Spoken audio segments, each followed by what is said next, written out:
So we're back, another year of Coach's Corner. I'm Dylan Shenson, and today I'm here with first-year Harvard-Westlake football coach, Coach Mike Burnett. Coach, thanks for coming on. It's great being here.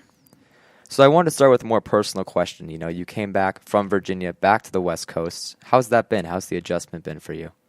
It's been a great transition for us. I mean, my wife and I lived here, almost 15 years ago, and we really loved it here.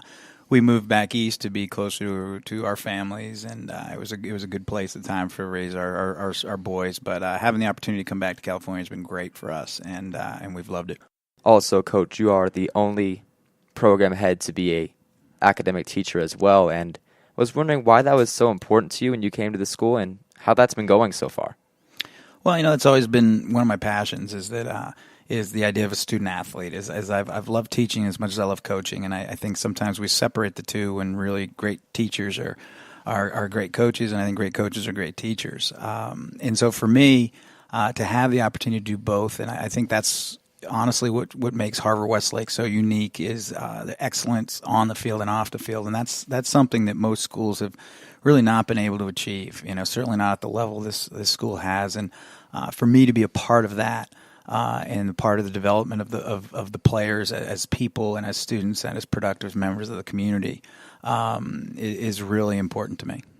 Right, of course it matters off the field as much as on the field. So AP Econ, what's the reasoning behind that?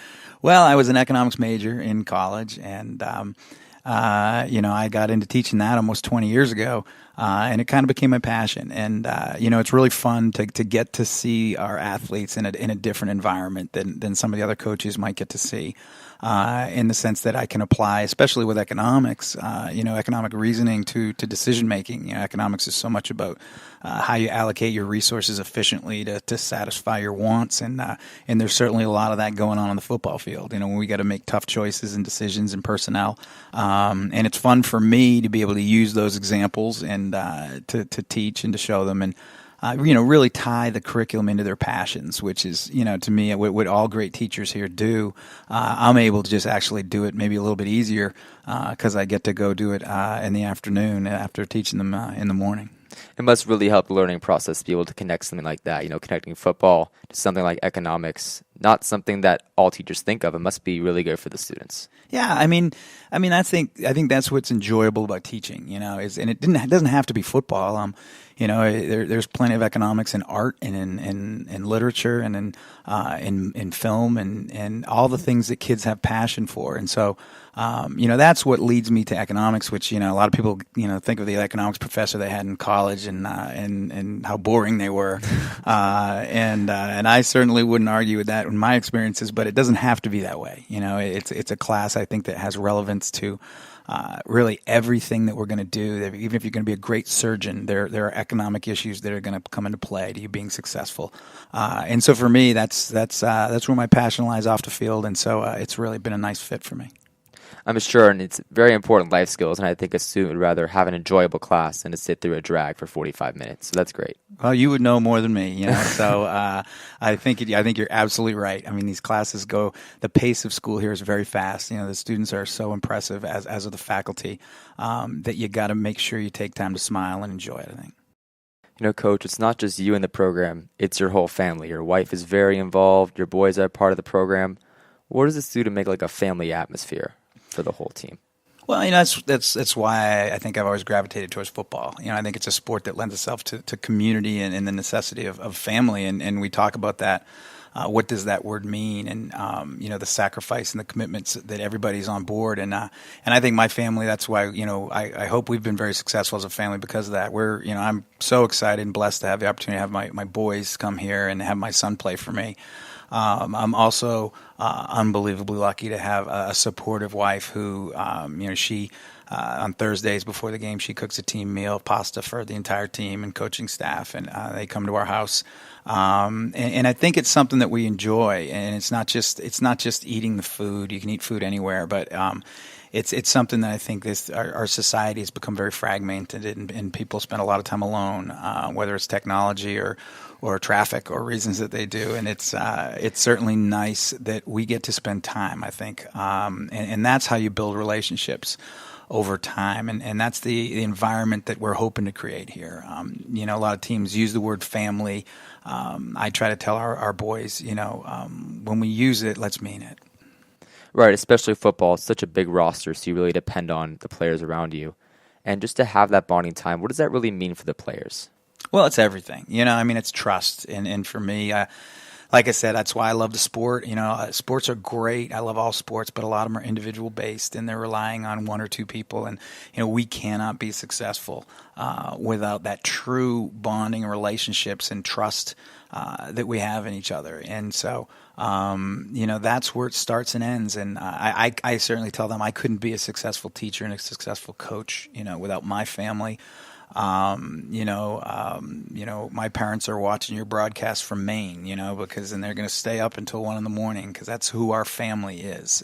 We're all in, and those are phrases, but it works in a family situation and dynamic. And when we can get our team, living that out and really truly being all in for each other, I think great things will happen. I was going to say, it really sort of seems like your family is truly all in, not just in the phrase where people say it.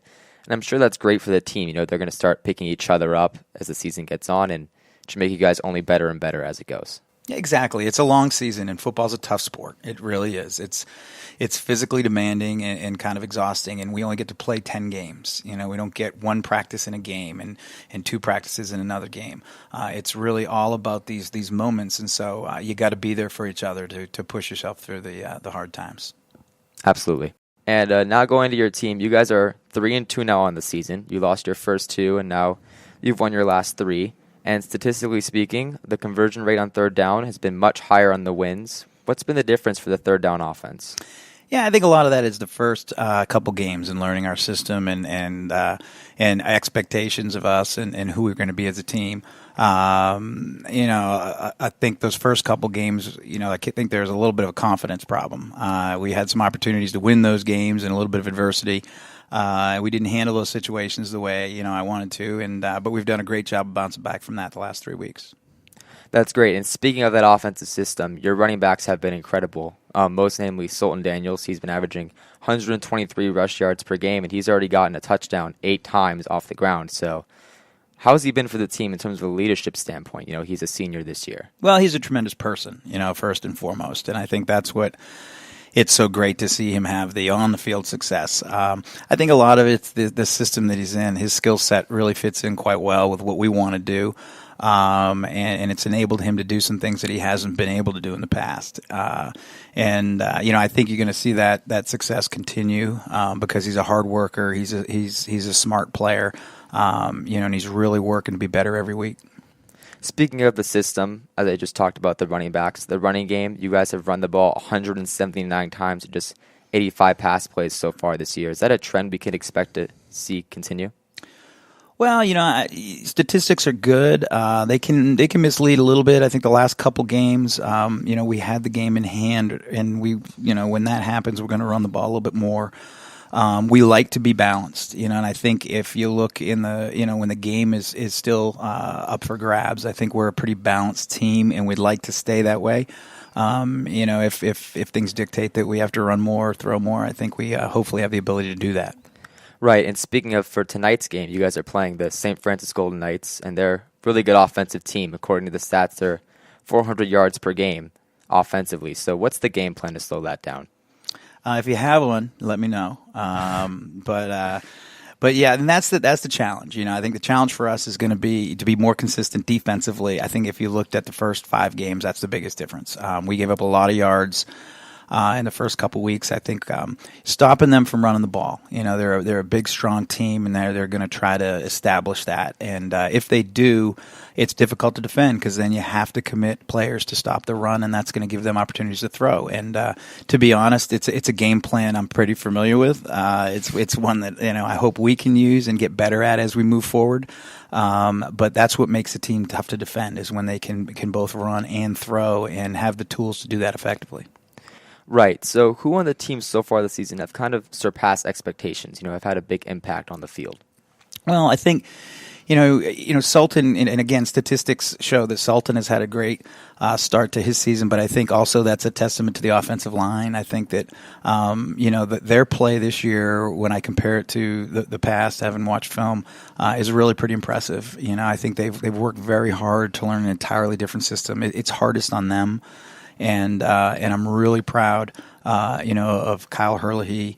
And Max and Evan and all those guys up front. Jake Grode is a kid who never played offensive line, and he's starting at guard for us, and he was a quarterback as a freshman. And so, that's a real testament, again, not to just them as players, but as people, and the people who want to get better, who want to help the team, who want to do what is necessary for us to be successful. And so that's the group I'm really probably most proud of. So the offensive line's been really effective so far, but on the defensive side of the ball, has there been any other similar players like that? Well, you got to start with Will Goldberg, I think, defensively, but that's really not a surprise in my eyes. I think he's a tremendous player who plays with an immense amount of energy. I think Kanoa Young has been another player, and Vito Amin. I think these are kids who are really, really playing well. And, if you're talking about surprises, you have to throw Donovan Econ in, who didn't play last year and has been a real impact player for us. He got a score last week. And, I'm really happy for him that he's back enjoying football and having success. All right. Well, Coach, thank you for your time. I'm Dylan Shenson, and make sure you tune into tonight's game on HWTV. Thank you.